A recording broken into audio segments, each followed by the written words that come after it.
దయచేసి తీసి మీడియా మిత్రుల్ని పోలీసు అన్నలు రానివ్వట్లేదు కదా, సోషల్ మీడియాలో పెట్టండి. మాట్లాడి ఎవడు ఆపుతాడో చూస్తాను. తీసారా? నా పేరు మహాలక్ష్మి, సిహెచ్ మహాలక్ష్మి. సిహెచ్ అంటే చెన్న మహాలక్ష్మి. నేను వైజాగ్ నుంచి వచ్చాను. నేను సైట్ ఇంజనీర్ని, డిప్లొమా చేశాను. 15 సంవత్సరాలు పూర్తి చేశాను. ఈ సమగ్ర శిక్షలో నేను పని చేసి 15 సంవత్సరాలు పూర్తి చేశాను. 100కు పైగా స్కూల్ పిల్లలు ఉండడానికి బిల్డింగ్లు కట్టాను. ఎన్నండి? 100కు పైగా భీమిలి మండలం, పద్మనాభ మండలం 100కు పైగా స్కూల్ పిల్లలు ఉండడానికి స్కూల్ బిల్డింగ్లు కట్టాను. వాళ్ళు బాత్రూమ్లు వెళ్ళడానికి, వచ్చలేయడానికి బాత్రూమ్లు కట్టాను. వాళ్ళు బయటకు వెళ్ళకుండా లోన్ ఆయి ఉండడానికి కాంపౌండ్ వాల్స్ కట్టాను. ఈ రోజు కేజీబీ పిల్లలు అనాథులు క్షేమంగా ఉండడానికి బిల్డింగ్లు కట్టాం. ఈ రోజు జగనన్న అమ్మ ఒడి అంటున్నారే, అది సిఆర్పీలు ఫోన్లో పెడతానే అది జరుగుతుంది. ఈ రోజు జగనన్న కిట్టు అంటున్నారే, ఆ కిట్ లో ఏంటో తెలుసా? పుస్తకాలు ఉంటాయి, నోట్ పుస్తకాలు ఉంటాయి, టెక్స్ట్ పుస్తకాలు ఉంటాయి, షూలు ఉంటాయి, సాక్స్లు ఉంటాయి, బెల్ట్లు ఉంటాయి, సాక్స్లు ఉంటాయి. ఉన్నానమ్మా, ప్రతి ఒక్క ఐటమ్ దేనికి విడివిడిగా పెట్టాలి. పుస్తకాలు ఇక్కడే పెట్టాలి, పెన్నులు ఇక్కడే పెట్టాలి, సాక్స్లు ఇక్కడే పెట్టాలి. అదే ఇది కలిపితే ఉద్యోగం తీసేస్తా, అది ఇక్కడ పెడితే ఉద్యోగం తీసేస్తా అన్న. నాకు అర్థం కావట్లేదు. నువ్వు నాకు ఎంత ఇస్తున్నావే జీతం? 1,00,000 ఇస్తున్నావా? 50,000 ఇస్తున్నావా? 40,000 ఇస్తావా? 30,000 ఇస్తావా? నువ్వు ఎంత ఇస్తున్నావు? నువ్వు ఎంత జీతం ఇస్తున్నావన్నా? అన్నా నేను మాట్లాడినా నువ్వు మాట్లాడు. నీకు ఇష్టం మైకో. కడుపు రగిలిపోతుంది, ఆకలి వేస్తుంది. సమగ్ర శిక్షలోని ఒక సైట్ ఇంజనీర్ కాదు, ఒక సిఆర్పీ కాదు, ఒక ఎంఎస్ ఆఫీస్, ఎంఈ ఆఫీస్ లోని ఉన్న సిబ్బంది 9 విభాగాలు ఉన్నాయి. 25,000 కుటుంబాలు పనిచేస్తున్నాయి.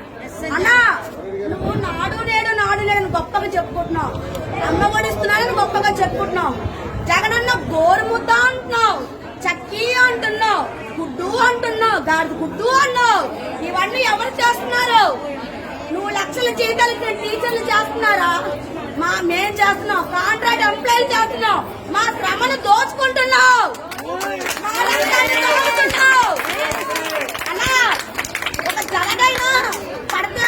ఒక జలగ పడితే ఉప్పు నీళ్ళేస్తే పోతుంది, కానీ నీకు ఏం చెప్పు నువ్వు పోతావన్నా. మాకెందుకు ఇంత శోభ పెట్టిస్తున్నావు? మేమేం అడిగామన్నా?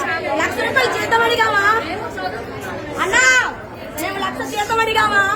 50,000 ఇస్తున్నావా? 40,000 ఇస్తున్నావా? లేక 30,000 ఇస్తున్నావన్నా? ఎంత ఇస్తున్నావన్నా? అన్నా ఉదయం వెళ్ళిపోతే రాత్రికి వస్తావన్నా.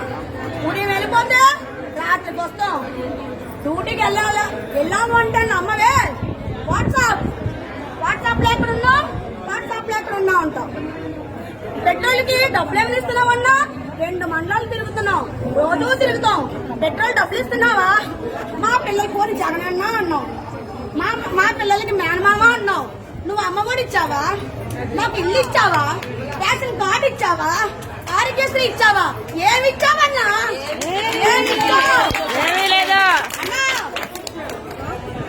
అన్నా ట్రెజరీ జీతాలు అని చెప్పేసి అన్ని తీసేస్తున్నావు. ట్రెజరీ జీతాలు ఎంతన్నా? 14,000 లేక 22,000. 22,000 జీతం ఇచ్చి మమ్మల్ని ఇలా రోడ్డు మీద నిల్చోబెడతావా అన్నా?